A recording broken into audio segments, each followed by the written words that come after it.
Good evening, everyone. I hope everyone's having a wonderful Monday today.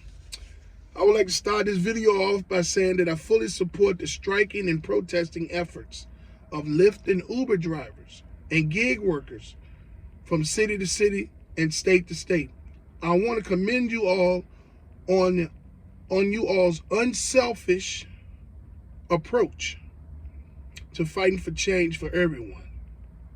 I fully commend you all and I support you all 100%. Now, today I want to talk to new drivers and future drivers about understanding Medicaid. As you enter the Lyft platform as a driver, one of your tasks on a daily basis is going to be to pick up Medicaid insurance recipients, which Medicaid provides them with free rides. Now, some Medicaid riders, depending on what program they're in, they have to pay a percentage of the ride, which Medicaid covers the bigger portion of the ride. So either way you look at it, Medicaid is paying for the trip or some portion of the trip. But there are Medicaid recipients or Medicare recipients. Now, what you new drivers and future drivers need to understand about Medicaid riders is that they're young Medicaid riders, middle-aged Medicaid riders, and older Medicaid riders. Okay? Majority of them are going to be going to the doctor's offices, doctor's appointments. The majority of them going to be disabled. You know, there's going to be a lot of every Medicaid trip will have instructions attached to it, and they could vary.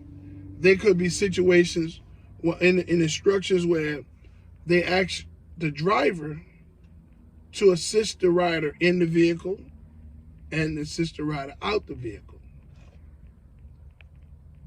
You have to, by right, fold walker and a wheelchair up and put it in the back or the trunk of your vehicle if it fits. Some of the instructions will be push the rider in a wheelchair to his door at home or her door, to push the rider to the doctor's office.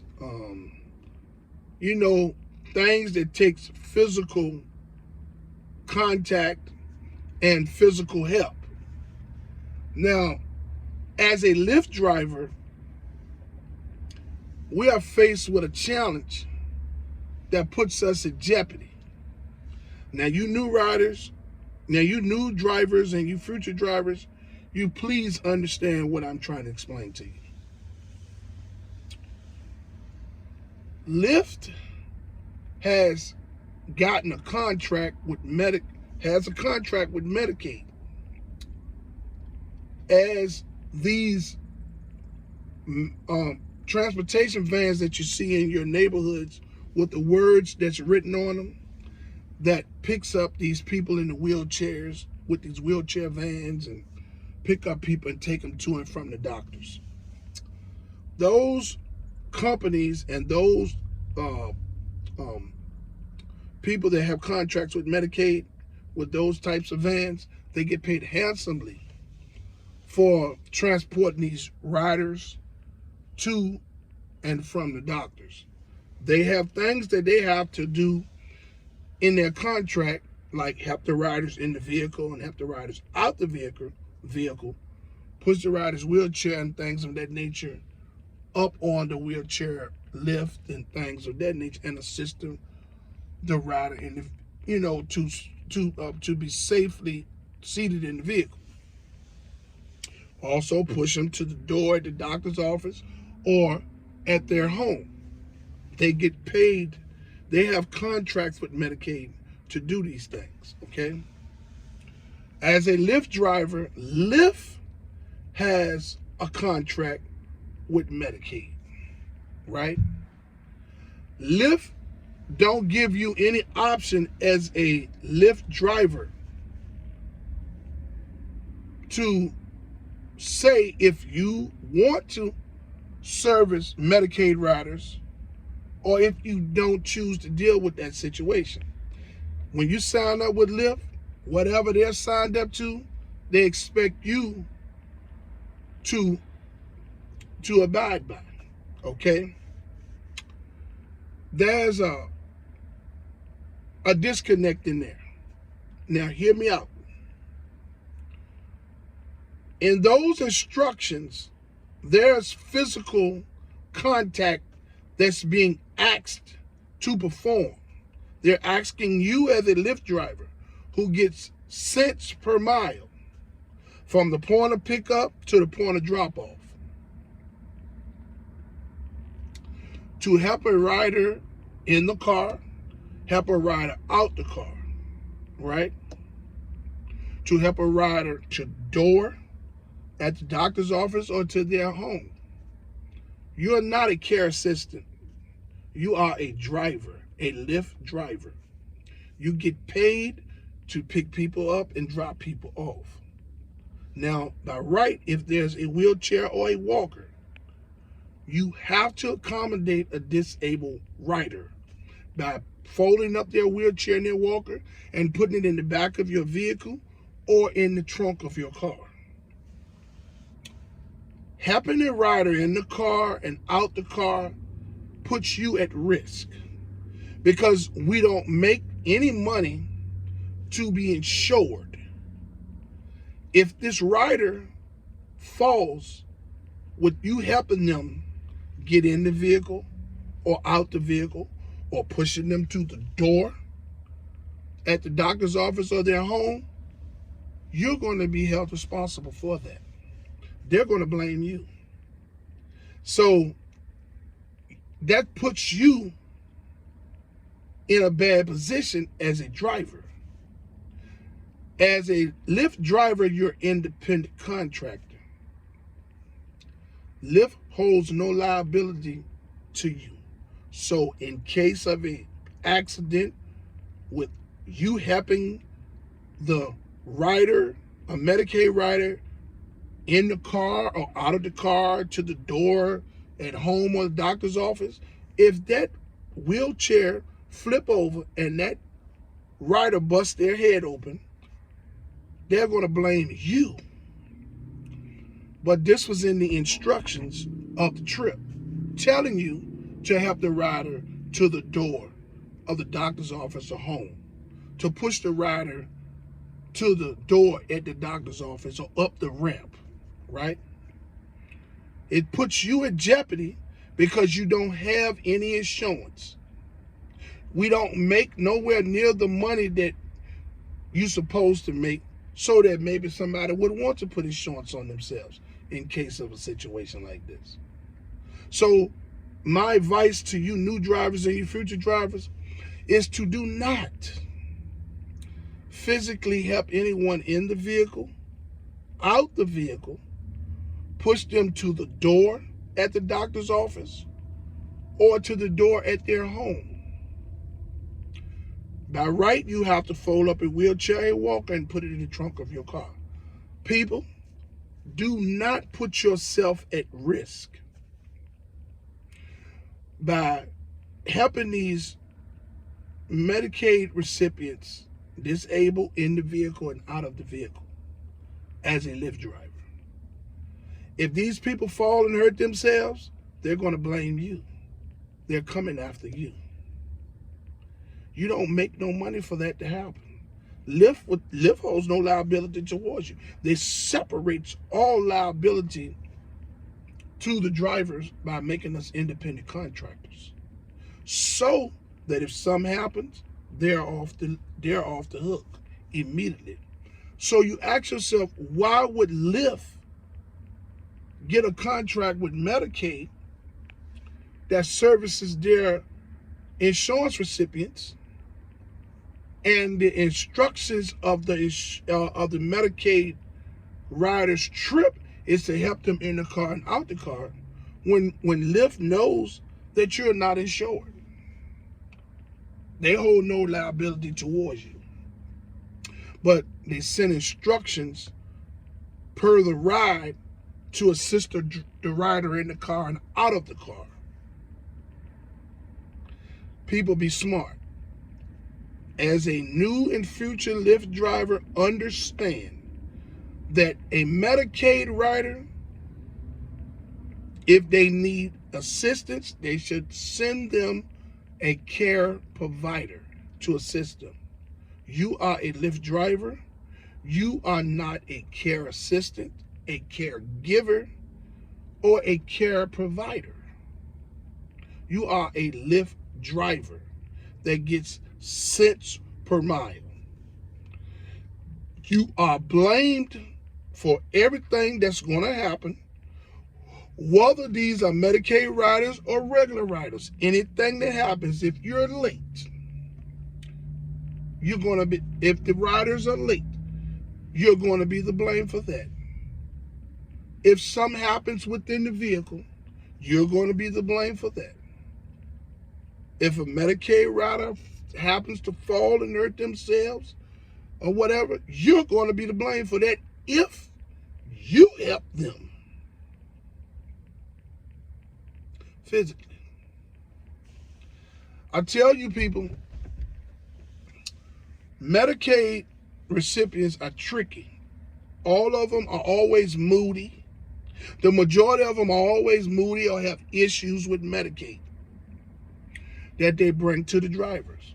We don't know nothing about Medicaid or their inner workings, nor do we have anything to do with the last driver and what they didn't do, whether they showed up or didn't show up on time.